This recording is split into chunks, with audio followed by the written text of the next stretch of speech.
Every party on the calendar gives you wiggle room. Thanksgiving slides to the weekend. A birthday waits for Saturday. Halloween doesn't negotiate. It lands on its night, ready or not, and the sparkle on your table is either planned weeks out or it's a panic buy on the 30th. I have lived the panic buy. Wrong colors, one sad jar, a checkout line full of people exactly like me. And this year, the stakes went up because my daughter has formally requested a spooky, sparkly party. That was the whole brief. She's 8. Welcome to the Monet Gask table. This is the Halloween episode, the big one. The palette, the drinks, the bakes, and the countdown that keeps all of it from becoming an emergency the night before. The flagship. I brought extra skepticism in case you run low. Wouldn't dream of running low. So here's the answer up front, because a party plan you have to wait 15 minutes for isn't a plan. Halloween Sparkle comes down to 3 decisions. 1. The palette, orange, purple, black, and green only if slime made the menu. 2. The split, flaky drink glitter goes in the clear pours, fine luster dust goes on the bakes. Different tools, different jobs. 3. The math. The serving is 0.1 grams. A 10-gram jar pours about 100 servings, so 2 jars can sparkle an entire party and still have plenty left for the winter holidays. That's the whole plan. Everything else today is detail and timing. 3 decisions. Fine, but I've sat at this table before, so let me guess. The palette part isn't your taste opinion. It's what fall shopping carts do. Heading into autumn, orange orders in our carts roughly quadruple. And riding along beside the orange, season after season, purple, black, and green. The Halloween quad. The carts even confess what they're planning. Pumpkin molds and skull cake pans show up in the very same orders. Right, and the colors episode already ranked the shades. What I want from the big one is what that episode didn't have room for. How a pile of jars becomes an actual party. Because a jar of orange isn't a plan. It's a jar. That's the right demand, and there's a clock on it. Search interest for edible glitter spikes in late October. It runs at multiples of its quiet spring baseline, one of the busiest windows of the whole year. The closer you get to the night, the more company you have in the checkout line and the fewer shades left on the shelf. Put a number on that clock. How many weekends does a person actually get? From the start of October, 4. And the last one doesn't count because that's the party itself, plus emergency costume surgery. So the working number is 3. 1 weekend to decide and order, 1 to rehearse, 1 to bake. 3 weekends, 3 jobs, in that order. That's the spine of this whole episode. Then start the first job. Colors. Short version, since we've done the long one. Short version. Orange is the anchor. 1 jar of it reads Halloween all by itself. Black is the contrast shade. Webs on white buttercream, a dark rim on a pale drink. Purple is the potion color, and green is menu dependent. Stop, because menu dependent is doing a lot of polite work, and it's my first swing. Green is the jar the palette talks you into and the drawer keeps. If slime cupcakes or monster bark aren't literally written on your menu, that jar dies unopened next to the fondue set. 2 jars, orange and black, run an entire party. The quad is for people who host like it's a competitive sport. That's the round you win, and you win it in the first 5 minutes. The quad is the full palette, not the shopping list. Orange plus black covers most parties. Purple joins the year you build a potion bar.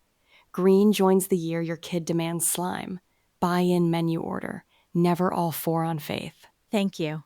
Round 1 to the tired moms of America. On to the drinks, then.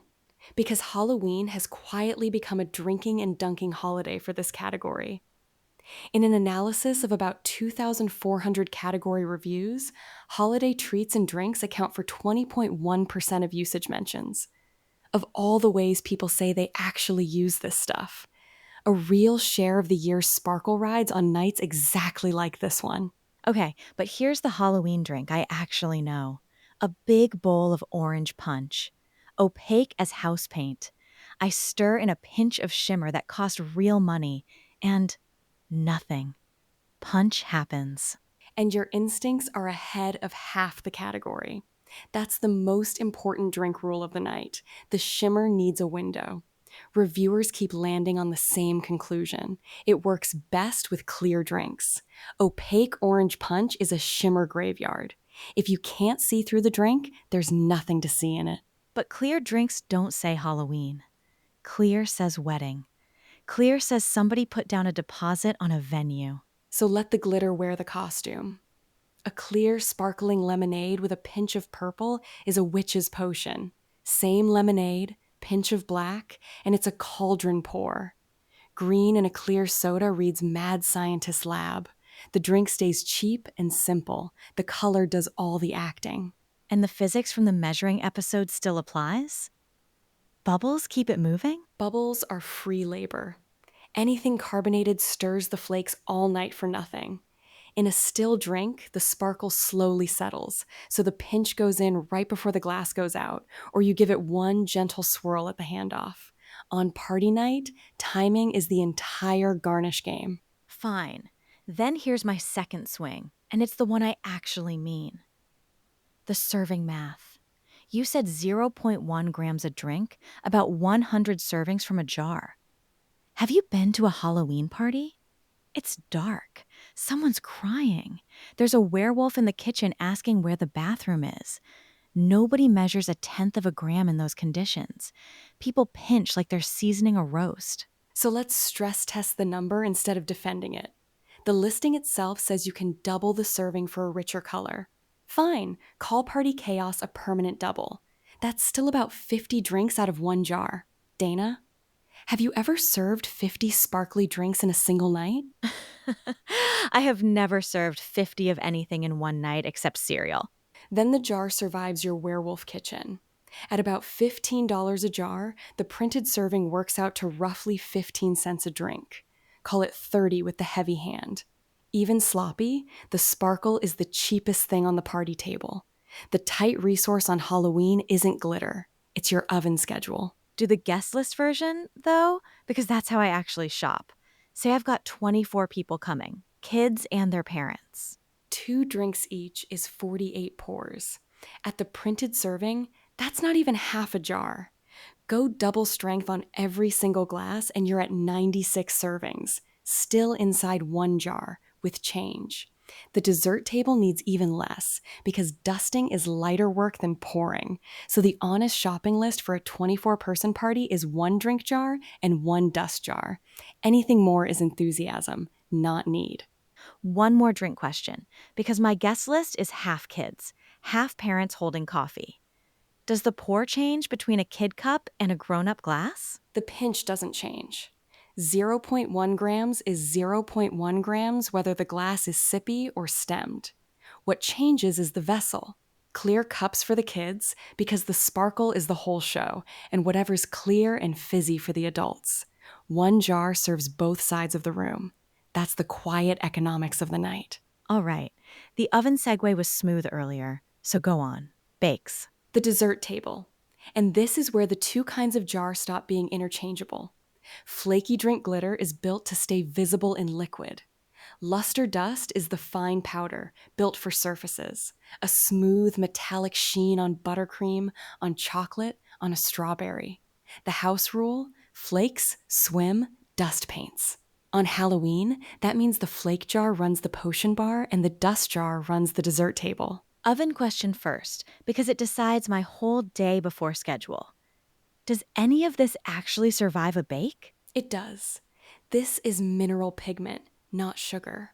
An odorless, flavorless powder that's heat stable, it won't burn off, and it won't change how anything tastes. But here's the honest craft note. Sparkle baked into a batter is buried sparkle. It survives the oven and then nobody sees it. The shimmer earns its money on the outside, after. Dust the frosting, not the flour. We did a whole episode on the oven rules. Can you bake edible glitter? If you want the full version. Mineral pigment is doing some hand-waving there. Lab it for me. The lab is open. Sparkle Lab, 1 minute. The shimmer in these jars comes from mica-based pearlescent pigments. The base is a mineral, the kind listed in the federal color additive regulations. Minerals don't caramelize and don't dissolve. The powder is almost insoluble in water and shrugs off acid, which is why citrus and fizz don't kill the effect and why an oven doesn't scare it. That's the entire reason one product line can work a hot bake and a cold drink in the same night. Approved. The lab may close. Now the shaped stuff, the pumpkin molds and skull pans you keep finding in the fall carts. What's the move there? The ridges are the whole point. A shaped bake comes out with edges and faces, and a dry brush of dust across the raised parts is what makes them read in porch light. Orange over pumpkin ridges. A little black worked into a skull's eye sockets. It's maybe 10 seconds of brushwork per cake, and it photographs like an hour. Third swing. My daughter wants a chocolate spider cake. Black glitter on chocolate frosting.